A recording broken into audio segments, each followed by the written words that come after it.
विषय पे आज हम आपसे बात करेंगे। वो विषय है कि क्यों आज 90% मसीही लोग मसीह जीवन जीने में संघर्ष कर रहे हैं। इस विषय पे आज आप लोगों से बात करूंगा। तो मैं चाहता हूं कि जितने फेसबुक पे हैं वो फोकस करें, और जितने यूट्यूब पर हैं वो फोकस करें, और जितने आप जो हैं जूम पर हैं वो भी आप लोग आज का जो विषय है उसको फोकस करें। तो मैं 3 प्लेटफॉर्म से ये जो टीचिंग है आपको दे रहा हूं। मैं इसको फिर रिपीट कर देता हूं कि क्यों आज 90% मसीही लोग मसीही जीवन जीने में संघर्ष कर रहे हैं। जी, इस विषय पे आज आप और हम समझेंगे, सीखेंगे। क्या आप तैयार हैं? यस, आप तैयार हैं। चलिए, ऐसे कुछ क्षेत्र हैं। सबसे पहला पाप से संघर्ष, दूसरा गुस्से से संघर्ष, तीसरा नशे से संघर्ष, चौथा गरीबी से संघर्ष, पांचवा बीमारी से संघर्ष, और आखिरी वाला डर से संघर्ष। इन सभी 6 बातों से आज आप संघर्ष कर रहे हैं या कर रहे होंगे, जिसके चलते ये टॉपिक आपके बीच में मैंने रखा है। और मैं चाहता हूं कि इसको फिर से मैं आपको समझाऊं कि क्यों आज 90% मसीह लोग मसीही जीवन जीने में संघर्ष कर रहे हैं। एक बात आपके दिमाग में रखिएगा, और जितने जूम पर हैं वो भी सुनिएगा। मसीहत में आने के बाद जिस व्यक्ति ने हमको वचन सुनाया होता है, वो पास्टर हो सकता है, बाइबल टीचर हो सकता है, एवेंजलिस्ट हो सकता है, जिसको हिंदी में सुसमाचारक कहते हैं, आपका शहर का चलता फिरता पर्चा बांटने वाला, यीशु की बातों को फैलाने वाला पर्चे के रूप में वो व्यक्ति कहता होगा, वो ऐसा प्रचार करता होगा कि बस एक बार यीशु में आ जाओ, आपकी सब समस्या खत्म हो जाएगी। बस एक बार यीशु को अपना लो, आपकी बीमारी चली जाएगी, आप सब बातों से मुक्त हो जाओगे। लेकिन उसके बावजूद देखा गया है, समझा गया है, कानों से सुना गया है, और मुझे पूरे भारत से अगर मैं ऐसा ऐलान कर दूं कि पास्टर डैनियल राज आपके 24 घंटे में से 12 घंटे आप लोगों के लिए उपलब्ध रहेगा कि आप अपनी अपनी समस्याएं डैनियल राज को बताओ, तो मैं समझता हूं कि जैसे पिछले कुछ महीनों में इसको जब हमने ओपन किया था कि आपके लिए मैं उपलब्ध रहूंगा सुबह 10 से लेकर, आप सोच नहीं सकते हैं कि मुझे कम से कम प्रतिदिन 300 से भी ज्यादा कॉल्स आते थे, और जिसमें 90% ये होता था कि पास्टर जी प्रार्थना कर दो, पास्टर जी ये समस्या है, ऐसी समस्या है, ना इससे छूट पा रहे, ना उससे छूट पा रहे, कभी नशा, कभी शराब, कभी गलत आदतें, कभी मोबाइल का चक्कर, कभी ना जाने क्या क्या बातें, व्यभिचार। इन सभी चीजों में जब मैं सुनता था और मैंने उस वक्त में आकलन किया, ये बात को समझा कि क्यों आज मसीही लोग मसीही जीवन जीने में संघर्ष कर रहे हैं। दूसरी तरफ, या जितने सुन रहे रिस्पॉन्स करते जाएं, दूसरी तरफ जो प्रीचर, पास्टर, एवेंजलिस्ट जो सड़क पे आपको यीशु का पर्चा बांटे थे, वो ये कहते थे कि यीशु के पीछे चलना होगा, यीशु के लिए अपना क्रूस उठाकर यीशु के पीछे चलना होगा, आपको ये बातें त्यागनी होगी, वो बातें त्यागनी होगी। और आपने अपना हाथ भी उठाया था कि yes, I will follow the Christ, जैसा यीशु कहता है वैसा मैं चलूंगा। लेकिन उसके बाद में आपका जीवन 90% मसीही समाज में मसीही लोग संघर्ष करते हुए पाए गए। आज का मैसेज, आज का प्रचार बहुत ध्यान से सुनिएगा। जब आप सुन रहे होंगे और जैसे जैसे हम बिल्कुल आखिरी में पहुंचेंगे, मेरा दावा है आपसे, आप इन सभी बातों से, कौन कौन से, पाप से संघर्ष, गुस्से से संघर्ष, नशे से संघर्ष, गरीबी से संघर्ष, बीमारी से संघर्ष और डर से संघर्ष से छुटकारा पाने का रास्ता आपको मिल चुका होगा। जी हां, थाली बजाकर हम परमेश्वर को धन्यवाद देंगे। जी सभी, वंडरफुल जीसस। या तो मैं चाहता हूं कि इस बात को आपको समझना होगा आज कि इन सभी क्षेत्रों में इसका मैं 6 के जगह 7 कर सकता था, 6 के जगह 8 कर सकता था, या बहुत सारी समस्याएं हैं, लेकिन मैं समझता हूं कि जो मेजर 6 चीजें हैं आज आपके बीच में मैंने रख दिया है। या ये कौन सा फेसबुक और यूट्यूब का भी चेक कर लेना, ठीक है ना। मैं चाहता हूं कि आप जो जूम पर हैं कुछ 170 और जो टोटल मिलाकर हैं 820, तो तकरीबन 1000 के आसपास आप लोग इस वक्त में मेरे साथ में लाइव हैं। और आप में से बहुत लोगों का भी जीवन शायद इसी के आसपास में संघर्ष करता हुआ बीत रहा होगा। जैसे मैंने फिर कह देता हूं, जैसे पहले कहा था कि इसकी समाप्ति में, आज का मीटिंग समाप्त होते होते आप इससे कैसे विजय पाएं, आप कैसे हासिल कर सकते हैं इसके ऊपर विजय, इसको आप समझ पाओगे। तो सबसे पहले संघर्ष पाप से, पहली बात। जी हाँ, तो मैं फिर पूछूंगा क्या हम सब तैयार हैं? या अगर आप लोग जूम पर जो हैं एक बार थम कर दीजिए, अगर आप लोग तैयार हैं तो एक बार थम कर दीजिए। या सिस्टर शेरी लोबो, या गॉड ब्लेस यू, या सभी सभी सभी वंडरफुल। जी, तो लिखा है पहला, पाप से संघर्ष या संघर्ष पाप से।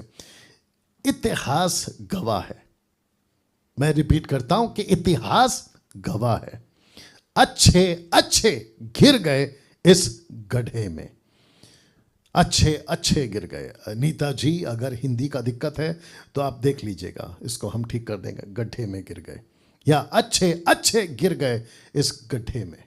या दूसरे शब्दों में, ओल्ड टेस्टमेंट के जितने सेवक, न्यू टेस्टमेंट के जितने सेवक और पहली सदी की कलीसिया से लेकर 21वीं सदी तक अच्छे अच्छे इसके चक्कर में गिर गए हैं। लिखा है संघर्ष पाप से। जैसे ही हम पाप से छूटते हैं और हमको परमेश्वर के दास लोग, परमेश्वर के सेवक लोग, यहां तक कि बाइबल, यीशु की बातें, यीशु की शिक्षाएं यही सिखाती हैं, तुम मसीह बन गए हो, पाप नहीं करना, तुम यीशु में आ गए हो, पाप नहीं करना, बपतिस्मा हो गया है, पाप नहीं करना, प्रभु बोझ ले रहे हो, पाप नहीं करना। लेकिन उसके बावजूद संघर्ष करते हुए पाए गए 90% मसीह लोग। और मसीह से मेरा मतलब है, मसीही से मेरा मतलब है पास्टर्स भी, प्रचारक भी, बाइबल टीचर्स भी, और वो सभी तुर्रम खान जो खुद को अपोस्टल्स, प्रॉफिट, बिशप, रेवरेंड, पता नहीं क्या क्या बुलाते हैं, उन तक की मैं बात कर रहा हूं। तो लिखा है पाप से संघर्ष या संघर्ष पाप से। इतिहास गवाह है, अच्छे अच्छे इसके अंदर जो हैं जा चुके हैं या गिर चुके हैं। पाप क्या है देख लीजिएगा आपके स्क्रीन में, पाप क्या है। या थैंक यू। पाप क्या है दोस्तों? पाप क्या है? Question mark. परमेश्वर के खिलाफ जाना ही पाप है, परमेश्वर के खिलाफ जाना ही पाप है। आपको पता है आप संघर्ष क्यों कर रहे हैं? क्योंकि आपने अभी तक उस परमेश्वर को नहीं समझा जिसने आपको उद्धार दिया है। बहुत ध्यान से सुनिएगा। कुछ प्रचारक हैं मसीह समाज में, कुछ प्रचारक हैं महाराष्ट्र में, कुछ प्रचारक हैं भारत के 29 राज्य में, पड़ोस मुल्क में, नेपाल में, या फिर बाकी जगहों पर, अफ्रीकन, अमेरिकन कंट्रीज में। कुछ प्रचारक हैं जो परमेश्वर को, बहुत ध्यान से सुनिएगा, मेरे शब्द को ध्यान से सुनिएगा, जो परमेश्वर को सस्ता बना दिए हैं अपने प्रचार के माध्यम से। और जो पब्लिक है, जो लोग हैं, वो चाहे किसी भी धर्म से आते हैं, वो चाहे हिंदू हो, मुस्लिम हो, बौद्धिस्ट हो, पारसी हो, यहूदी हो, कहीं से भी आते हैं। और जब वो अंदर आते हैं, क्यों? क्योंकि जब वो बाहर होते हैं तो उनका ईश्वर या तो लकड़ी का होता है, या तो पत्थर का होता है, या तो प्लास्टिक का होता है, या सृष्टि की कोई चीजें होती है, या तो जानवर होता है। और उनको ऐसा लगता है कि वो तो बोलते नहीं थे, वो तो सुनते नहीं थे, वो तो कुछ करते नहीं थे, और हम जैसा मनचाहा जीवन जीते थे, नशा करते थे, सिगरेट पीते थे, दारू पीते थे, गालियां बकते थे, पाप करते थे। अब यहां पहुंचे हैं तो ये जो प्रचारक है ये तो अच्छा बता रहा है कि उद्धार पालो, स्वर्ग में पहुंच जाओ, आपके पुराने पाप माफ हो गए हैं, अब तुम जो है स्वतंत्र हो, आजाद हो, और यीशु आपसे प्यार करता है, आप उसका बेटा बेटी हैं, और वो आपका बाप है, यानी कि पिता। लेकिन वो नहीं बताते कौन सी बात? ये वचन इब्रानियों की किताब उसका 10:26 लिखा है, क्योंकि सच्चाई की पहचान प्राप्त करने के बाद जिसको कहते हैं कि सत्य को जानने के बाद, दूसरे शब्दों में सैल्वेशन पाने के बाद, तीसरे शब्दों में यीशु के पीछे चलने का निर्णय लेने के बाद, यीशु में आने के बाद आप क्या करते हैं? लिखा है क्योंकि सच्चाई की पहचान प्राप्त करने के बाद। यदि हम जानबूझकर पाप करते रहें तो पाप के लिए फिर कोई बलिदान बाकी नहीं। शब्द पे ध्यान देना, जानबूझकर। आप संघर्ष क्यों कर रहे हैं सर? आप संघर्ष क्यों कर रहे हैं? क्योंकि आपने या तो परमेश्वर को सस्ते में ले लिया, या तो खुद के जीवन को सस्ते में ले लिया, या तो फिर आपको लगता है कि अरे पापी तो है, चलता है, मैं आज करूंगा कल छोड़ दूंगा, एक बार दारू पीने से क्या होता है, एक सिगरेट पीने से क्या होता है, मैं वापस आ जाऊंगा, मैं थोड़ा बिगड़ कर फिर सुधर जाऊंगा। नहीं कर सकते, इस वचन के मुताबिक नहीं कर सकते। पाप क्या है? परमेश्वर के खिलाफ जाना ही पाप है। तो इस वचन के मुताबिक आप नहीं कर सकते। जितने जूम पर देख रहे हैं, बीच बीच में आप लोग रिस्पांस करते रहें, क्योंकि मैं आप लोगों को देख रहा हूं। या आपने परमेश्वर को कहीं सस्ता तो नहीं समझ लिया? आपको कहीं ऐसा तो नहीं लग रहा है कि अरे चलता है, परमेश्वर अभी कुछ नहीं कर रहा है, मैं जिस दिन पाप करता हूं उसी दिन ऐसा कोई घटना नहीं घटती, मैं तो और मजे से पाप करता हूं, तो इसका मतलब है कि परमेश्वर को चलता है?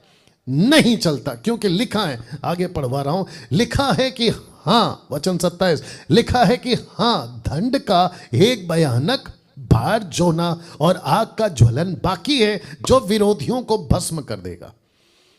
इसका मतलब है भार जोना, वेटिंग।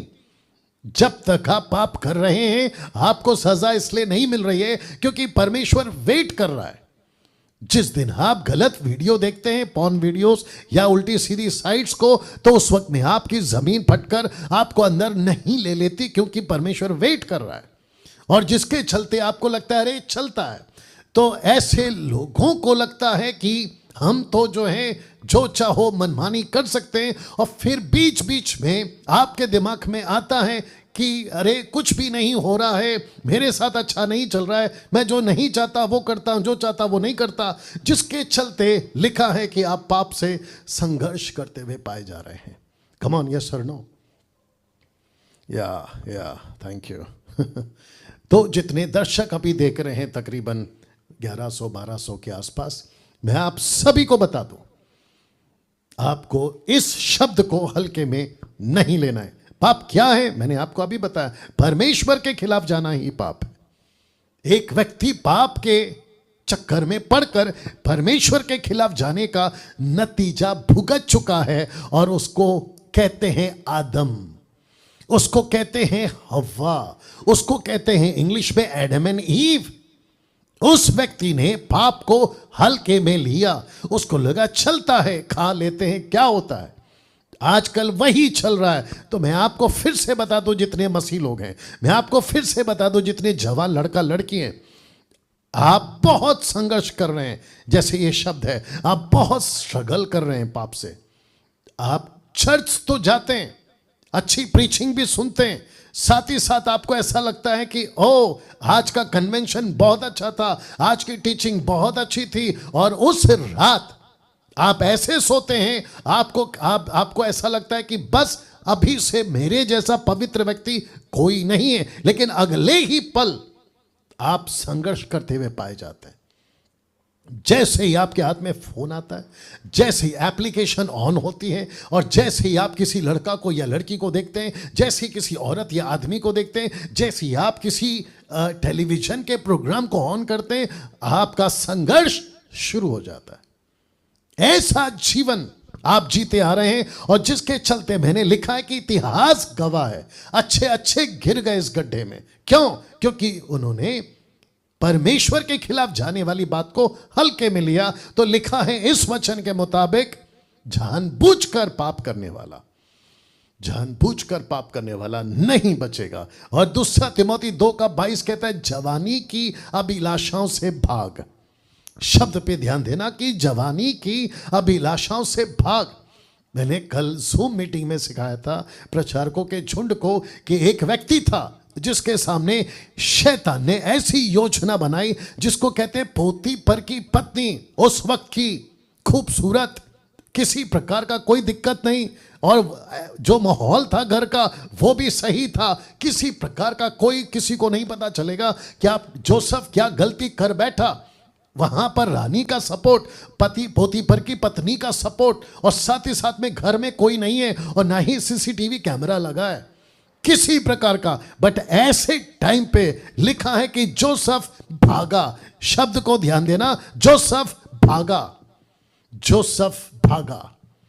आपको भागना है। आप संघर्ष कर रहे हैं, क्यों? क्योंकि आप रुक रहे हैं। संघर्ष क्यों कर रहे हैं? क्योंकि जिसको छोड़ देना है उसको पकड़ के रखे हैं। आपको तकलीफ है ना। मुझे एक लड़की मैसेज करती है कि पास्टर डैनियल, मुझसे गलत चैट्स छूट नहीं रहे। वो इसलिए नहीं छूट रहे हैं क्योंकि आपने पुराने दोस्तों को कट नहीं किया है। वाह, आपने पुरानी बातों को कट नहीं किया है। गर्लफ्रेंड ने बॉयफ्रेंड को छोड़ा नहीं है, बॉयफ्रेंड ने गर्लफ्रेंड को नहीं छोड़ा है। एक्स्ट्रा मैरिटल अफेयर्स आपके नहीं छूटे हैं और आप वहीं पर हैं, और जिसके चलते आप संघर्ष कर रहे हैं। अगर ऐसा ही रहा तो वचन 27 कहता है कि बस एक भयानक बात जो ना बाकी है, और लिखा है कि आग का ज्वलन बाकी है और विरोधियों को भस्म कर देगा। ये जो शब्द है ना विरोधी, ये विरोधी कौन है? ध्यान से सुनना। आई होप जूम पर सब लोग सुन रहे हैं। ये विरोधी कौन है? ये विरोधी वो है जो एक वक्त में परमेश्वर का बेटा बेटी था। ये विरोधी कौन है? जो एक वक्त में परमेश्वर का सेवक था। ये विरोधी कौन है? जो एक वक्त में परमेश्वर का वचन का प्रचार करने वाला, यीशु की बातों को सिखाने वाला सेवक था। ऐसा वक्त आ गया कि वचन कहता है कि वो परमेश्वर के नजर में विरोधी बन गया। परमेश्वर ने दाऊद को जब कहा ना कि बेटा तेरे सामने 3 मौत रखता हूं, या 3 कारण का मौत रखता हूं। क्यों? क्योंकि वो व्यक्ति परमेश्वर के खिलाफ गया। जैसे मैंने ये शब्द रखा है कि वो परमेश्वर के खिलाफ गया। पाप क्या है, गलत क्या है? एक ही लाइन में परमेश्वर के खिलाफ जाना। जो चीज परमेश्वर ने कहा नहीं करना, मतलब नहीं करना। और अगर ऐसे आप नहीं सुनते हो तो लिखा है कि पाप का परिणाम एक ही है, और वो है परमेश्वर के विरोधी बन जाना, परमेश्वर आपका विरोधी बन जाना, और अनंत काल का नरक या आग आपका इंतजार कर रहा है। तो ये रहा पहला पॉइंट। दूसरे पॉइंट को रखने से पहले मैं इस वक्त में आपसे कहना चाहता हूं, आपको जितनी जल्दी हो सके, अभी जितनी जल्दी हो सके आपको सिगरेट छोड़ देना है। आपको नशा जो आएगा अभी छोड़ देना है। आपको वो सारी बातें छोड़ देना है। आपको वो सारे गलत बातों को त्याग देना है, और आपको कहना है कि मैं भाग रहा हूं। ये जो शब्द है ना, लिखा है मैं भाग रहा हूं। You have to run. उस चीज से रन, जो चीज आपको परमेश्वर से अलग करती है, रन फ्रॉम देयर, भागो वहां से। ये शब्द है। दूसरा लिखा है संघर्ष गुस्से से। मैं जानता हूं बहुत सारे मसीह, बहुत सारे सेवक, बहुत सारे मसीह समाज में इसका शिकार होकर बैठे, और गुस्सा खत्म होने के बाद, गुस्से से बाहर निकलने के बाद, जब सब कुछ ठीक हो जाता है, वो खुद ही खुद को कहते रहते हैं मैंने ऐसा किया, अरे पागल था मैं, ऐसा मैंने क्यों किया। तो मैं चाहता हूं कि ये जो दूसरा पॉइंट है, लिखा है संघर्ष गुस्से से। मनुष्य का सबसे ज्यादा नुकसान गुस्से में लिए हुए निर्णयों का होता है। जी हां, अगर आप लोग जूम पर जो लोग सुन रहे हैं या बीच बीच में रिस्पॉन्स करते रहेंगे, जी शुक्रिया, वंडरफुल जीसस। मनुष्य का सबसे ज्यादा नुकसान गुस्से में लिए हुए निर्णयों का होता है। गुस्से में आते हैं रिश्ते तोड़ देते हैं, गुस्से में आते हैं नौकरी छोड़ देते हैं, गुस्से में आते हैं बिजनेस को खत्म कर देते हैं, गुस्से में आकर लोग अपनी जिंदगी तक ले लेते हैं। ट्रेन के नीचे आके कट जाते हैं, बिल्डिंग से छलांग लगा लेते हैं, खुद को आग लगा लेते हैं। और जो मिडिल क्लास के लोग होते हैं ना, जो झोपड़पट्टी या फिर चौल में रहते हैं, उनका पति जब दारू पीकर उनको पीट रहा होता है तो उनको ऐसा लगता है कि अब सब कुछ खत्म हो गया है, केरोसिन अपने ऊपर डाल लेती हैं और खुद को आग लगा लेती है। क्यों? गुस्से में। कम ऑन, यस और नो? गुस्से में। और जिसके चलते परिणाम होता क्या है? परिणाम होता यह है कि आप जो है अपने जीवन को पूरी तरह से खत्म कर चुके होते हैं। जितने जूम पर हैं, मैं चाहता हूं कि अगर आप लोग मेरी बात को सुन रहे तो फोकस करें यार। थैंक यू, थम करके बताते रहें। जी जी, गुस्सा मनुष्य को पूरी तरह से खत्म कर देता है। मैं चाहता हूं कि कुछ वचन आपके बीच में रखूंगा। भजन संहिता 37 का 8, आइए सुनते हैं। लिखा है, क्रोध से परे रहें। रिपीट करता हूं, क्रोध से परे रहें मतलब दूर रहें। और लिखा है कि जल जलाहट को छोड़ दें, मत कुड़ मतलब कुड़कुड़ाना नहीं, मत कुड़, उससे बुराई ही निकलेगी।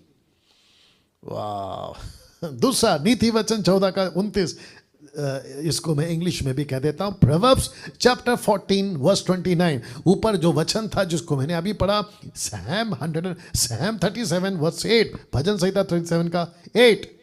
आइए देखते क्या लिखा है। क्या लिखा है? लिखा है कि जो विलंब से क्रोध करने वाला है वह बड़ा समझ वाला है, परंतु जो अधीर है मतलब जल्दबाजी, जो अधीर है वह मूर्खता की बढ़ती करता है। वो मूर्खता की बढ़ती करता है मतलब उसके पास कुछ भी ठीक नहीं होगा, सब मुसीबतें आएंगी ना। नीति वचन 22 का 24, प्रोवर्ब्स चैप्टर 22 वर्स 24, लिखा है क्रोधी मनुष्य का मित्र ना होना। लिखा है क्रोधी मनुष्य का मित्र ना होना और झट क्रोध करने वाले के संग ना चलना।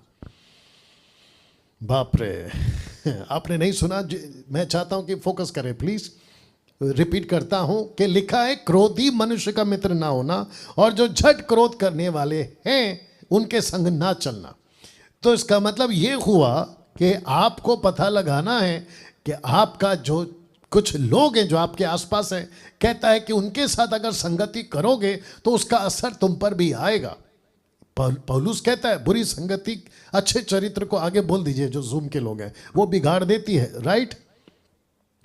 तो मैं चाहता हूं कि आप इस बात को समझें। ऐसे लोगों से जितना जल्दी हो सके या तो उनको सुधारें या तो उनको टाटा बाय बाय नमस्ते करें। नीति वचन 29 का 22, लिखा है क्रोध करने वाला मनुष्य झगड़ा मचाता है और अत्यंत क्रोध करने वाला अपराधी होता है। देखिए क्या क्या लिखा है। तो जिसके चलते मैं चाहता हूं कि आपको यह वचन भी बता दूं कि सब उपदेशक 7 का 9, एक सेकंड दीजिए।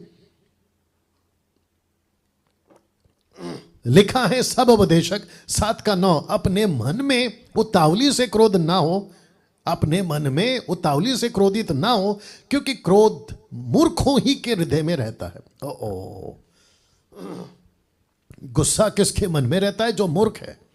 क्रोधी मनुष्य जो उतावली करता है, अपने मन में उतावली से क्रोधित ना हो।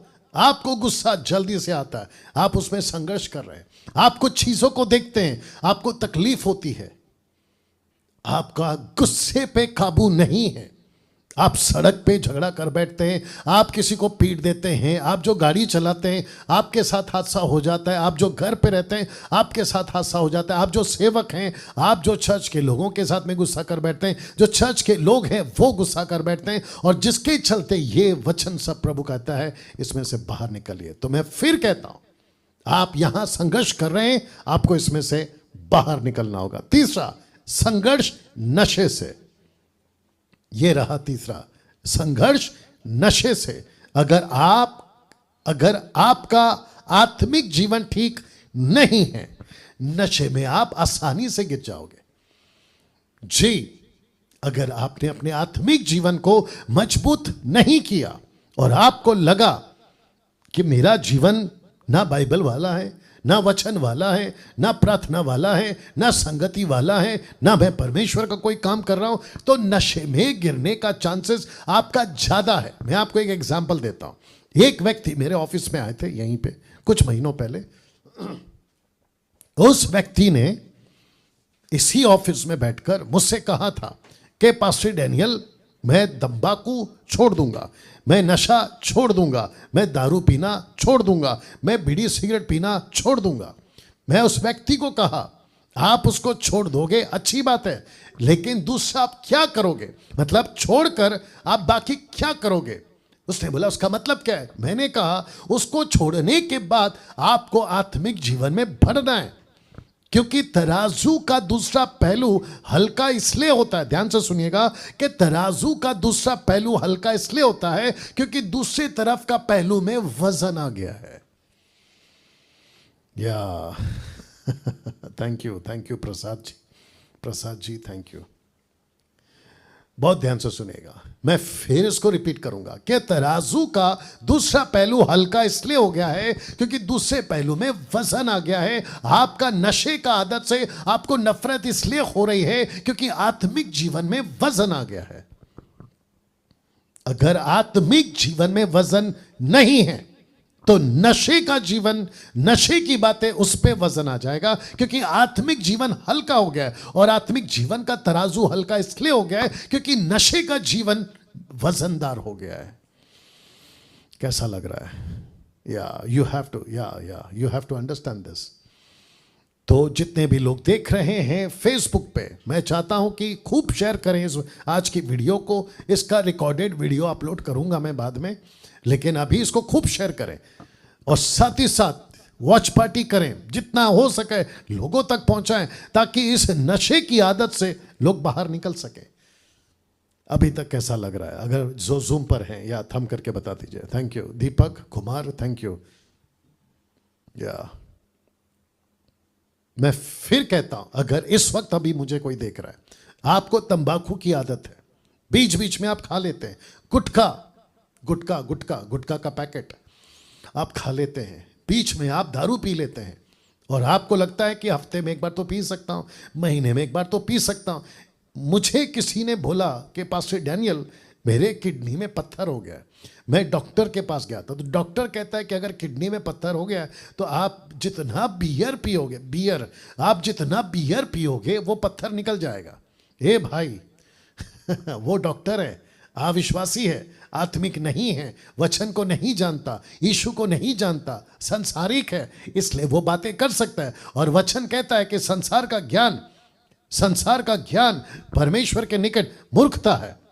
आप उसकी बातों को सुनकर, सेवक होकर, मसीह में होकर, अगर आप ये तरीका अपनाओगे किडनी का पत्थर निकालने का, तो फिर आपसे बड़ा मूर्ख और कौन हो सकता है बताइए? या प्रार्थना करो प्रभु से, और परमेश्वर के लिए कुछ भी असंभव नहीं है। मैं रखूंगा आगे, कुछ भी असंभव नहीं है। तो इस वक्त आपका नशा कुछ भी हो सकता है। आपका नशा हो सकता है ज्यादा चाय पीना, आपका नशा हो सकता है ज्यादा टीवी देखना, आपका नशा हो सकता है रील्स देखना, फेसबुक और यूट्यूब के जो रील्स होते हैं वो नशा है आपका नशा हो सकता है ज्यादा आपका जो मोबाइल है उसके जो गेम्स हैं वो हो सकता है, आपका किसी भी प्रकार का नशा हो सकता है। यह भी नशा हो सकता है कि आप उल्टी सीधी वीडियोस को देखते हैं, यह भी नशा हो सकता है। आपको इसमें से बाहर निकलना होगा। बाहर कब निकलोगे? जब आपका आत्मिक जीवन में वजन आएगा। चौथा, संघर्ष गरीबी से। मसीह तो बन गए हैं, रिपीट करता हूं, मसीह तो बन गए हैं, लेकिन संघर्ष कर रहे हैं अभी भी गरीबी से। एक लाइन रख रहा हूं, उसको पढ़ लीजिएगा या देख लीजिएगा। लिखा है, सबसे पहले आपको समझना होगा धन संपत्ति प्रभु देता है। या मैं रखूंगा वचन को, मैं इसको रिपीट कर देता हूं कि धन संपत्ति प्रभु देता है, और जो प्रभु पैसा देता है, नीति वचन कहता है, उसके साथ में सुकून का नींद भी देता है। एक वचन रख रहा हूं, मैं चाहता हूं कि उसको आप पढ़ें। नीति वचन 22:4 लिखा है, नम्रता और यहोवा के भय मानने वाले का फल धन, महिमा, जीवन होता है। तो जीवन का मतलब होता है लंबी उम्र, महिमा का मतलब होता है रिस्पेक्ट सोसाइटी में, और धन कौन देता है? परमेश्वर देता है। तो मैं आपको वापस बता देता हूं कि सबसे पहले आपको समझना होगा कि आपका पैसा, आपकी प्रॉपर्टी, आपका धन, आपका नौकरी में इंक्रीमेंट, आपका बिजनेस में सफलता, यह सब कुछ सिर्फ और सिर्फ प्रभु देता है। सिर्फ और सिर्फ प्रभु देता है। आपको अमीर बनना है, उसके चक्कर में नहीं भागना। आपके पास में खूब पैसा होना चाहिए, उसके चक्कर में नहीं भागना। मैं वचन को रखूंगा। आपको सिर्फ और सिर्फ मसीह बनने के बाद आपको एक ही चीज के पीछे भागना है कि परमेश्वर तुझे कैसे खुश रखूं, तेरी सेवा कैसे कर सकूं, मैं तेरे पीछे कैसे चल सकूं। उसके बाद जो प्रभु देता है ना तो उसको छोड़ छोरी कर सकता है और ना आपका कोई नुकसान हो सकता है, और सुकून से सोओगे। ये सबसे बड़ी बात है। आइए कुछ वचनों को पढ़ते हैं। मत्ती की किताब उसका 6वां अध्याय वचन 24 से, the book of Matthew chapter 6 verse 24 onwards लिखा है, कोई मनुष्य 2 स्वामी की सेवा नहीं कर सकता। तो एक स्वामी कौन है? परमेश्वर। दूसरा स्वामी कौन है? पैसा। इस कॉन्टेक्स्ट में पैसा, आप सोच के देखिए, पैसे के चक्कर में आज रिश्ते टूट रहे हैं। कम ऑन, यस और नो। पैसे के चक्कर में पति पत्नी को, पत्नी पति को छोड़कर जा रही है। पैसे के चक्कर में नौकर अपने मालिक से दगा कर रहा है, मालिक अपने नौकर से दगा कर रहा है, पार्टनर अपने दूसरे पार्टनर से दगा कर रहा है। और चालबाजी चालाकियां तो इतनी है कि मैं आपको क्या बताऊं। बीच में न्यूज आ रहा था, आपका जो नेशनल न्यूज़ होते हैं उसमें बता रहे थे कि आजकल ऐसा फोन आ रहा है कि आपका बिजली का बिल नहीं भरा है, आपका बिजली का बिल अगर आप नहीं भरोगे आपका बिजली काट दिया जाएगा, तो आपको जल्दी से पेमेंट करना है। ऐसे चक्कर में आप डर जाते हैं, और जिसके चलते जो अपोजिट, जिसको कहते हैं ना फ्रॉड पीपल या लोग, वो आपको कॉल करते हैं, आपका जो है ये दबा दो, वो दबा दो, आपका OTP दे दो, आपका ये दे दो, वो दे दो, और आप उसके चक्कर में आपका पूरा बैंक बैलेंस खाली। इससे आपको बचना होगा, या इससे आपको बचना होगा। तो फिर से कहते हैं, लिखा है, कोई मनुष्य 2 स्वामी की सेवा नहीं कर सकता, क्योंकि वह एक से बैर, दूसरे से प्रेम रखेगा, एक से मिला रहेगा, दूसरे को तुच्छ जानेगा। तुम परमेश्वर और धन दोनों की सेवा नहीं कर सकते ना। फिर दूसरा स्वामी कौन है? पैसा। दूसरा स्वामी कौन है? पैसा। आपने किसको स्वामी बना दिया? किसको परमेश्वर बना दिया? परमेश्वर के बाद पैसे को परमेश्वर बना दिया। आप मसीह में आए थे, आपका फोकस प्रभु था। आप यीशु में आए थे, आपका फोकस प्रभु था, और वो पैसा प्रभु ही था। आपने कहा मुझे कुछ नहीं चाहिए, मुझे सिर्फ प्रभु चाहिए। लेकिन उसके बाद आप संघर्ष करते हुए पाए गए। आपका जो जीवन है उसमें आप संघर्ष करते हुए पाए। अमीर कैसे बनो, पैसे वाला कैसे बनो, कौन से पास्टर के पास जाओ जो हाथ रखे और मैं अमीर बन जाऊं, कौन से अमेरिकन अफ्रीकन पास्टर के पास जाओ जहां पर मैं जो है हाथ रखेगा और मुझे पैसे आ जाएंगे। ऐसी सभी बातों के साथ आजकल जो है ये बातें सिखाई जा रही है। Wonderful Jesus. या आप अपना प्रभु भोज ये देखिए ऐसे, और जितने लोग हैं वहाँ पे भी तैयारी कर सकते हैं, लेकिन अभी नहीं। या मैं सिर्फ बता रहा हूँ आपको, आप जब प्रभु में आए थे ना, आपका फोकस सिर्फ प्रभु था, लेकिन वक्त बढ़ते बढ़ते आप बदलने लगे। बीच में कुछ पास्टर्स ऐसे हैं, खास करके पंजाब से, बिंदर जी आप सुन रहे होंगे, आपके क्षेत्र से, कहते हैं कि पॉकेट में, पर्स में ATM कार्ड को निकालो, उसके ऊपर हाथ रखो और आपका ATM को हम प्रार्थना करेंगे और आपके ATM में पैसे आएगा। इससे बड़ा बकवास और इससे बड़ा पाखंड और इससे बड़ा धोखा और क्या हो सकता है बताइए? ऐसे पैसे नहीं चाहिए। ये टोटल शैतान के लोग हैं, ये पूरी तरह से मसीह को बिगाड़ने वाले लोग हैं। तो मैं फिर कहता हूं, लिखा है कि तुम 2 स्वामी की सेवा नहीं कर सकते। ये दूसरा स्वामी कौन है? पैसा। वचन 25 लिखा है, इसलिए मैं तुमसे कहता हूं कि अपने प्राणों के लिए चिंता ना कर, जबकि लिखना चाहिए चिंता कर, जबकि लिखा है मत कर। क्योंकि हम क्या खाएंगे, क्या पिएंगे, क्या शरीर के लिए क्या पहनेंगे, क्या प्राण भोजन से, शरीर वस्त्र से बढ़कर नहीं है। यीशु कहता है कि डैनियल, यीशु कहता है कि जूम के लोगों, यीशु कहता है फेसबुक और यूट्यूब के लोगों, चिंता मत करो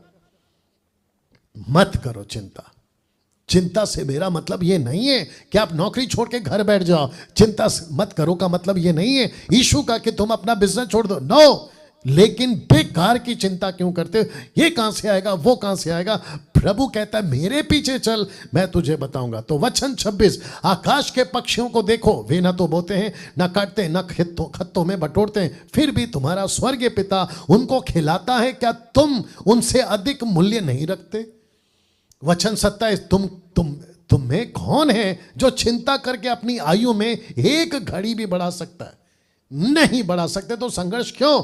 पैसे के क्षेत्र में संघर्ष क्यों? गरीबी को लेकर संघर्ष क्यों कि मैं गरीब हूं? यह संघर्ष क्यों? लिखा है, वस्त्र के लिए क्यों चिंता करते हो? जंगली शोषणों पर ध्यान करो कि वे कैसे बढ़ते हैं। वे ना तो परिश्रम करते ना काटते हैं। तो भी मैं तुमसे कहता हूं कि सुलेमान भी अपने सारे वैभव में उनसे किसी से के समान वस्त्र पहने हुए ना था। या वचन 30, इसलिए जब परमेश्वर मैदान की घास को जो आज है और कल भाड़ में झोंकी जाएगी ऐसा वस्त्र पहनाता है, तो हे अल्प विश्वासियों, तुमको वह उनसे बढ़कर क्यों ना पहनाएगा। वचन 31, इसलिए तुम चिंता करके ये ना कहना कि हम क्या खाएंगे या क्या पिएंगे या क्या पहनेंगे। वचन 32, क्योंकि अन्य जातियां, याद रखो, अन्य जातियां जिनका ईश्वर पत्थर है, जिनका ईश्वर जानवर है, जिनका ईश्वर लकड़ी है, जिनका ईश्वर सृष्टि है, लेकिन आपका मेरा परमेश्वर जीवित परमेश्वर है। राइट और नो? या सिस्टर अनामिका जी ठीक से बैठिए। या वचन 33 वर्स 33 लिखा, इसलिए पहले तुम परमेश्वर के राज्य और उसके धर्म की खोज करो। आगे वचन सुनिए, लिखता है तो ये सब वस्तुएं भी तुम्हें मिल जाएंगी। वाह पास्टर डैनियल, आज मेरा घर झोपड़े का है तो क्या हुआ? आज मेरा घर छौल में तो क्या हुआ? आज मेरे पास नौकरी नहीं है तो क्या हुआ? आज मेरे पास में बैंक बैलेंस नहीं है तो क्या हुआ? मेरे पॉकेट में पैसा नहीं है तो क्या हुआ? मेरे घर पे राशन नहीं है तो क्या हुआ? परमेश्वर कहता है चिंता मत कर, तू मेरी खोज कर, मैं तेरी खोज करूंगा। तू मेरा घर बना, मैं तेरा घर बनाऊंगा। तू मेरा सोच, मैं तेरा सोचूंगा। कम ऑन, यस और नो? या वर्स 34 लिखा है, अंत कल की चिंता ना करो, क्योंकि कल का दिन अपनी चिंता आप करेगा। आज के लिए आज ही का दुख बहुत है। यीशु ने कभी वादा नहीं किया कि मैं तुमको अमीर बनाऊंगा, कभी नहीं, कभी नहीं। आपके पास जो कुछ है उसी में खुश रहो, संघर्ष मत करो, उसी में खुश रहो। बस पॉइंट नंबर 5, संघर्ष बीमारी से। यह सबसे ज्यादा मुसीबत है आज। संघर्ष बीमारी से। ना लिखा है, प्रभु ने कभी नहीं कहा कि तू कभी बीमार नहीं होगा। कम ऑन, एक वचन, कोई भी प्रॉफिट, कोई भी अपोस्तल, कोई भी पास्टर, वो ओपन चैलेंज है उनको। मुझे कोई निकाल के बता दे कि कहीं परमेश्वर ने यह बोला हो कि तुम कभी बीमार नहीं होगे, या कभी नहीं बोला। मैं आपको कुछ वचन रखता हूं, फिर बात करता हूं। देखिए यशायाह की किताब, उसका 59 वर्स 1। आप बीमार क्यों होते हैं मैं बता देता हूं। लिखा है, सुनो, यहोवा का हाथ ऐसा छोटा नहीं हो गया कि उद्धार ना कर सके, ना वह ऐसा बीमार, ना वह ऐसा बहरा हो गया कि सुन ना सके, परंतु तुम्हारे अधर्म के कामों ने तुमको तुम्हारे परमेश्वर से अलग कर दिया है, और तुम्हारे पापों के कारण उसका मुंह तुमसे ऐसा छिपा है कि वह नहीं सुनता। अब इसको देखिए, 1 तीमुथियुस उसका 5:23 में कहता है भविष्य में केवल जल ही का पीने वाला ना रह, पर अपने पेट के और अपने बार बार बीमार होने के कारण थोड़ा थोड़ा दाखरस भी काम में लाया कर। और 2 तीमुथियुस 4:20 लिखता है, इरास्तुस कोरिन्थियुस में रह गया और त्रोफिमुस को मैंने मिलेतुस में बीमार छोड़ा। मेरा क्वेश्चन है, पौलुस ने इसको बीमार क्यों छोड़ा? नंबर 1। फिर तीमुथि बीमार क्यों पड़ गया? और वचन ऊपर कहता है कि तुम बीमार इसलिए हो, तकलीफ इसलिए में हो क्योंकि तुमने परमेश्वर के विरुद्ध में काम किया। तो मैंने कहा आपसे कि परमेश्वर ने कभी नहीं कहा कि तुमको बीमारी से मैं या बीमारी में कभी पड़ने ही नहीं दूंगा। यू विल फॉल सिक, आप बीमार होंगे परमेश्वर के खिलाफ जाकर। दूसरा, आप बीमार हो सकते हैं। एग्जाम्पल के तौर पे, आप अगर अपने शरीर का ख्याल नहीं रखोगे तो फिर परमेश्वर क्या कर सकता है बताइए? आप अगर वक्त पे आप ब्रश नहीं करोगे तो आपके दांत तो खराब होंगे ना। साथ ही साथ अगर आप अपने शरीर को ठीक से साफ नहीं रखोगे तो जो शरीर की बीमारी होती है जिसको कहते हैं स्किन डिसीज, वो तो होगे ना। आप अनाप शनाप कुछ भी खाओगे, आपका पेट खराब होगा, उल्टा सीधा खाओगे, आपका हार्ट का तकलीफ, ब्लड का तकलीफ, ज़्यादा मीठा खाओगे तो शुगर का तकलीफ, ऐसे सभी चीज़ों को आप सामना करोगे। क्यों? क्योंकि ये आपकी मूर्खता है। ये आपको ख्याल रखना है। वक्त वक्त पे एक्सरसाइज करो, आपका जो हेल्थ है उसका ध्यान रखो। बाकी इसके अलावा अगर शैतान, जो कि मैं रखूंगा अभी, बाकी इसके अलावा जो कि शैतान कहता है कि डैनियल आज तुझे बीमार कर दूंगा, उसके अंदर इतनी ताकत नहीं है कि आपको और मुझको जो प्रभु के बच्चे हैं आकर ऐसा बीमार कर जाए। बिल्कुल नहीं। मैं रखूंगा वचन को, मैं रखूंगा वचन को। और उसका कनेक्शन है पॉइंट नंबर 6 से। लिखा है संघर्ष डर से, संघर्ष डर से। ये लास्ट पॉइंट है। आइए देखते क्या लिखा है। लिखा है उद्धार पाने के बाद भी डरा हुआ जीवन क्यों जीता है? कौन? जो संघर्ष कर रहा है। मैं डायरेक्ट उनसे बात कर रहा हूं कि उद्धार पाने के बाद भी डरा हुआ जीवन क्यों जीता है? डर किसका? गरीबी का। डर किसका? बीमार होने का। डर किसका? संसार का। डर किसका? पुराना श्राप का। डर किसका? इसका उसका। या वचन रख रहा हूं सब आपके सामने।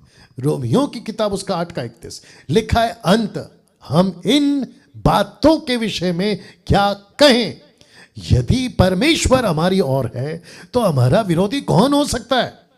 वचन 32, जिसने अपने नीच पुत्र को भी ना रख छोड़ा परंतु उसे हम सब के लिए दे दिया, वह उसके साथ हमें और कुछ क्यों ना देगा? वचन 33, परमेश्वर के चुने हुए पर दोष कौन लगाएगा? परमेश्वर ही है जो उसको धर्मी ठहराने वाला है। वाह। 34, ध्यान से सुनिएगा। फिर कौन है? शैतान की औकात है? बिल्कुल नहीं। किसी और की औकात है? बिल्कुल नहीं। लिखा है फिर कौन है जो दंड की आज्ञा देगा? मसीह ही है जो मर गया वरना मुर्दों में से जी भी उठा, परमेश्वर के दाहिने ओर है और हमारे लिए निवेदन भी करता है। वचन 35 को ध्यान से सुनना। लिखा है कौन हमको मसीह के प्रेम से अलग करेगा? अब यहां से 17 बातें शुरू हो रही है। कितनी? 17 बातें। सबसे पहला क्लेश या संकट या उपद्रव, अकाल या नंगाई या जोखिम या तलवार, परंतु इन सब बातों में हम उसके साथ द्वारा जिसने हमें हमसे प्रेम किया जयवंत से भी बढ़कर है, क्योंकि मैं निश्चय जानता हूं ना मृत्यु ना जीवन ना स्वर्गदूत ना प्रधानताएं ना वर्तमान ना भविष्य ना सामर्थ ना ऊंचाई ना गहराई ना कोई और सृष्टि, ना कोई और सृष्टि, आकाश की सृष्टि यानी लूसीफर की सृष्टि, ऐसी कोई दूसरी सृष्टि हमें, आपको जो फेसबुक और यूट्यूब और जूम पर लिखा है, हमें परमेश्वर के प्रेम से जो हमारे मसीह यीशु में है अलग कर सकेगी। दूसरे शब्दों में नहीं कर सकेगी। ताली बजाकर परमेश्वर को धन्यवाद। टोटल 17 बातें आपको अलग नहीं कर पाएंगी। कैसा लग रहा है अभी तक? तो मेरा क्वेश्चन है, डर क्यों? डर का संघर्ष क्यों? आप अपना मसीह जीवन डर डर कर क्यों जी रहे हैं? रात को भूत का डर, बुरे सपनों का डर, आपके छाती पे कोई आकर बैठ गया उसका डर, पड़ोस के जादू टोने का डर, आपको ऐसा लगता है कि कोई रिश्तेदार है जो मेरी जिंदगी खराब कर देगा जादू करके, उसका डर। ये संघर्ष का डर क्यों? वाह। आपको किसी प्रकार का कोई काला धागा ना हाथ में ना गले पर ना कमर में ना पैरों पर कहीं नहीं पहनना है। आपके घर पे काला गुड़िया, क्योंकि कुछ लोग करते हैं आजकल, कहते हैं कि जादू करके लाएंगे और जो नजर है ना वो हमारे घर पर नहीं आएगी। ऐसे बकवास से दूर भागिए। जब किसी का उद्धार हो जाता है 17 बातें आपके सामने नहीं ठहर सकती। 17 बातें। क्या हो गया? सब ठीक है?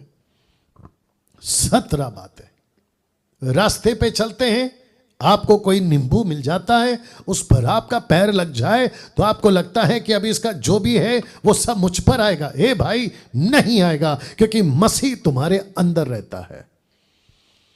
कुछ लोग कहते हैं मुझ पर किसी ने श्राप बोला। आपको पता है जो बीच में मार्केट में सिग्नल पर जो थर्ड जेंडर के लोग होते हैं, वो जो तालियां बजाते हैं, आपने अगर उनको पैसा नहीं दिया तो कहते हैं कि वो हम पर श्राप बोलते हैं। क्या वो श्राप हम पर लागू होगा? नहीं होगा। पैसे देना नहीं देना वो आपकी मर्जी है, लेकिन उनका किसी प्रकार का कोई श्राप आपके ऊपर नहीं होगा। राइट ब्रदर बिंदर सिंह जी, नहीं होगा। या साथ ही साथ कहते हैं कि पुराना पूर्वजों का कोई श्राप हम पर आएगा नहीं आएगा। किसी का श्राप हमारे ऊपर रहता है नहीं रहता। कब? मसीह बनने के बाद। वाह, मैं चाहता हूं कि अब अंत में, क्योंकि वक्त को भी ध्यान रखना है और इसके बाद प्रभु बोझ होगा, अंत में ये चित्र देख लो, फॉलोवर्स ऑफ जीसस क्राइस्ट कैसे होते हैं, मतलब जो यीशु के फॉलोवर्स होते हैं वो कैसे होते हैं। मुंबई की भाषा में रख रहा हूं, लिखा है बिंदास। हम मसीह लोग कैसे होते हैं, जरा जोर से बोल दीजिएगा, दीपक कुमार या बाकी जितने लोग हैं, हम कैसे होते हैं? बिंदास। तो पाप से संघर्ष नहीं करते, गुस्से से संघर्ष नहीं करते, नशे से संघर्ष नहीं करते, गरीबी से संघर्ष नहीं करते, बीमारी से संघर्ष नहीं करते, डर से संघर्ष नहीं करते। और इन सब पर मसीह यीशु हमको कहता है विजयी जीवन देता है, विजयी जीवन देता है।